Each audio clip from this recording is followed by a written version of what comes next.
Gini, memang harusnya kita tidak perlu ikut Syafi'i atau Imam Malik, Imam Ahmad, Abu Hanifah, itu nggak perlu. Yaitu ketika kita memang hidupnya bersama Rasulullah. Buat apa nanya Imam Ahmad bin Hambal? Kan ada Nabi di depan kita, Nabi, ngapain nanya Imam Ahmad? Imam Ahmadnya juga belum lahir. Buat apa nanya kepada Syafi'i? Syafi'i belum lahir, Syafi'i lahir tahun 150 Hijriah, ya kan? Abu Hanifah lahir tahun 80 Hijriah. Ya kalau kita hidup di zaman Nabi, lah ini Nabi gede banget depan muka kita, ngapain nanya yang lain, gitu loh. Jadi kalau Anda ingin mengatakan nggak usah ikut ulama, ikut Nabi, itu benar 100%, tapi Anda salah hidup. Tahun hidupnya di tahunnya Nabi, gitu loh, ya kan? Ada Nabi di depan, ya Rasul, boleh, boleh. Iya udah jalan, ya Rasul, haram, haram, kan gitu. Di depannya Nabi.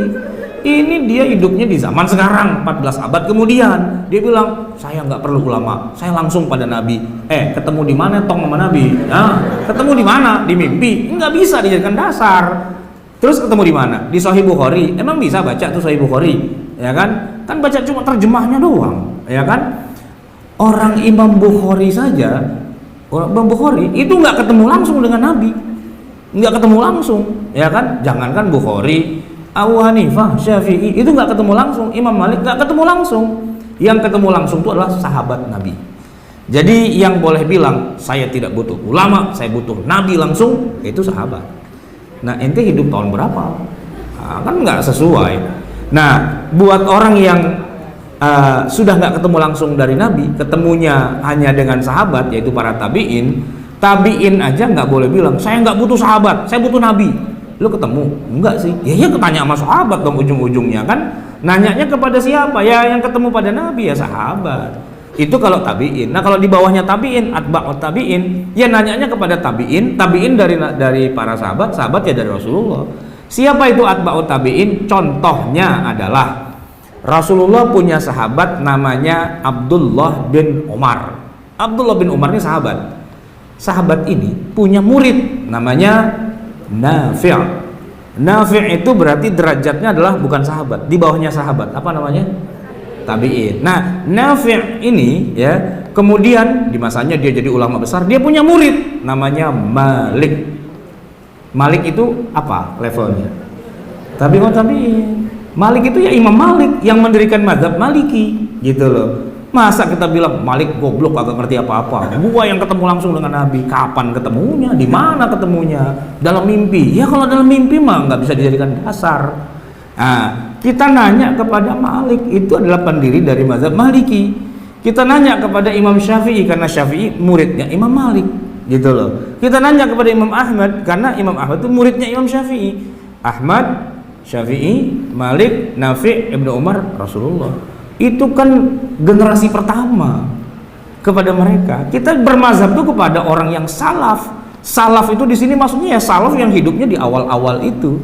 Levelnya itu di bawahnya sahabat yaitu tabi'in, di bawahnya lagi atba'ut tabi'in. Itu mereka salafun soleh yang sesoleh-solehnya. Salaf dalam arti yang sesungguhnya, gitu. Bukan ngaku salaf tapi hidupnya 2018. Itu mah bukan salaf, gitu loh.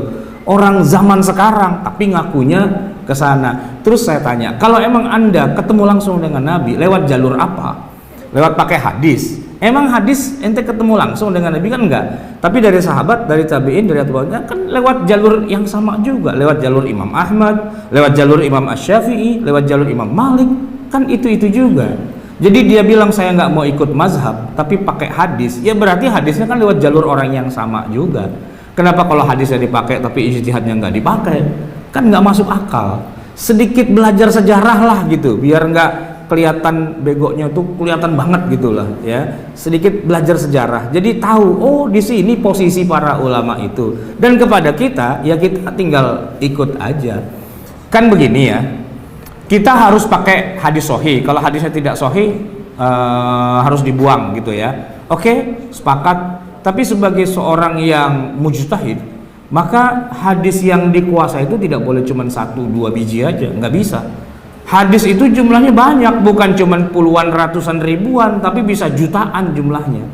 Nah orang itu tidak bisa dikatakan sebagai mujtahid yang boleh diikuti pendapatnya kecuali dia sudah memenuhi syarat minimal dalam bab hadisnya. Kata Imam Ahmad itu minimal Anda harus menghafal hadis paling tidak 500.000 hadis. 500.000 hadis untuk bisa menggambar begini loh yang namanya sholat. Itu kan hadisnya ada ribuan. Nah kalau cuma tahunya 10, 20 hadis atau 40 hadis Arba'in Nawawiyah, ngaku-ngaku sudah mujtahid, nggak bisa. Kenapa? Karena masih ada ribuan hadis lagi yang dia belum pernah baca.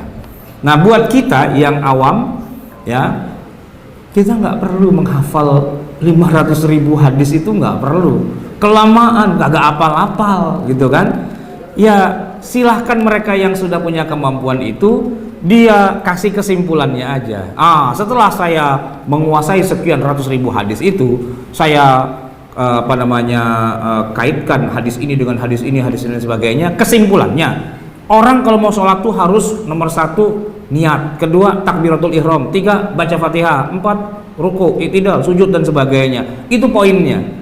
Setelah dia pelajari semua, kesimpulannya begitu. Nah kita sebagai orang awam, kita ambil kesimpulannya aja.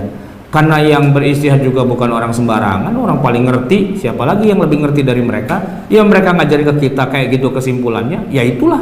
Yang dibilang bermazhab itu kan ya begitu, nanya kepada yang memang ahlinya.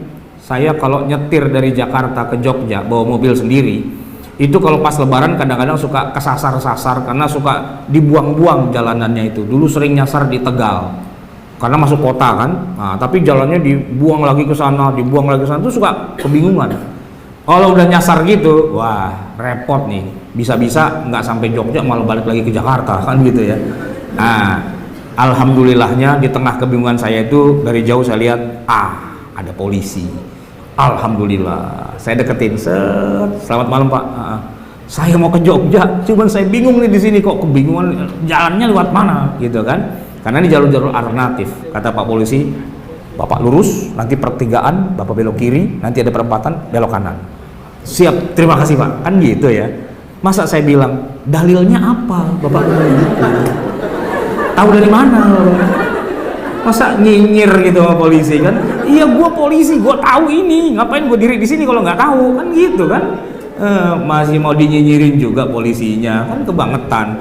Orang bego nanya sama orang yang ngerti, tapi kalau begonya keterlaluan, orang ngerti pun dibego-begoin juga. Saya tidak percaya Bapak bilang begitu, bisa jadi Bapak itu munafik. Ngawur-ngawur gitu lah. Ya nanya kepada yang ngerti ya kan, fasalu ahla dzikri. Nah yang ngerti siapa? Yang ngerti itu ya Abu Hanifah, ya Malik, ya Syafi'i, ya Ahmad bin Hanbal. Itu a'rafun nasi bil Islam, orang yang paling ngerti Islam ya di zamannya mereka, ya itu ya kita merujuknya ke sana. Jangan dikira Imam Syafi'i itu rumahnya di balik Gunung Merapi situ, itu Mbah Marijan, itu bukan Syafi'i, beda gitu loh. Imam Syafi'i itu lahir tahun 150 Hijriah, wafat 204. Beliau adalah peletak dasar ilmu hadis, peletak dasar ilmu usul, dan beliau adalah seorang faqih yang paling tinggi derajatnya. Beliau adalah seorang keturunan Quraisy berdarah biru yang sejak umur 5 tahun sudah hafal Quran, umur 12 tahun sudah menghafal sekian ribu hadis. Terus mau tanya apa lagi gitu, mau ribut apa lagi dengan Syafi'i gitu loh. Anda tuh nggak kenal tapi kok belaga pinter gitu kan masalahnya. Itu dia. Memang kalau saya punya mobil itu tangki bensinnya itu kan kapasitas 50 liter. Cuman kalau lagi saya nggak punya duit, saya isi cuma 5 liter.